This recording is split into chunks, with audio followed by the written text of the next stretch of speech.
Kakinada మధ్వసభ committee ఆధ్వర్యంలో శ్రీ జయతీర్థ ఆరాధన సందర్భంగా చెల్లంగి ఆంజనేయ స్వామి ఆలయ ప్రాంగణంలో ఉన్న శ్రీ టీకాచార్యుల మృత్తికా బృందావనానికి విశేష పూజలను మధ్వ పురోహితులు యాతగిరి మధ్వేష్ నిర్వహించారు. తొలుత పంచామృత అభిషేకము, అనంతరం విశేష పుష్పాలంకరణ, నూతన వస్త్రాలంకరణం చేశారు. అనంతరం స్థానిక రామారావుపేట సెకండ్ జంక్షన్లో ఉన్న మధ్వసభ కమిటీ ప్రాంగణంలో ప్రవచన కార్యక్రమం జరిగింది. శ్రీ టీకాచార్యుల మహిమలు మరియు మధ్వ మతానికి వారు చేసిన సేవలను చిల్లరగా హనుమంతాచార్, డాక్టర్ యాతగిరి పరశురాం, యాతగిరి మధ్వేష్లు ప్రసంగించారు.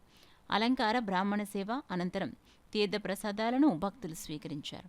కార్యక్రమంలో కమిటీ కార్యదర్శి కోపెల్ల శేషగిరిరావు, ఉపాధ్యక్షులు తాడూరి రంగారావు, కార్యవర్గ సభ్యులు రాచూరి శేషగిరిరావుతో పాటు ఉదయగిరి శేషగిరిరావు, రాచూరి వెంకటేశ్వరరావు, సాయి అనంతేశ్వరరావు, విజయ్, యాతగిరి పరశురామాచార్, బుజ్జి తదితరులు పాల్గొన్నారు.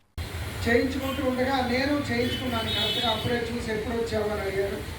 నిన్న వచ్చానండి, రేపు భోజనం చేసుకొని వెళ్తాను. సరే బొంబాయికి వస్తావా అని అడిగారు.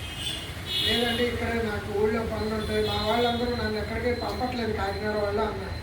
అనగానే చాలా అలాగే సంతోషంగా ఉండు అని స్వామివారు విశేషంగా అనుగ్రహించి బలమంత్రాక్షతలు కూడా ఇచ్చారు.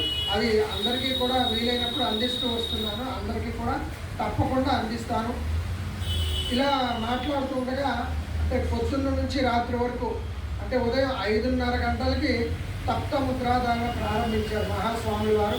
5:15కి సుదర్శన హోమం అయింది. 5:30కి ముద్రాధారణ ప్రారంభించారు.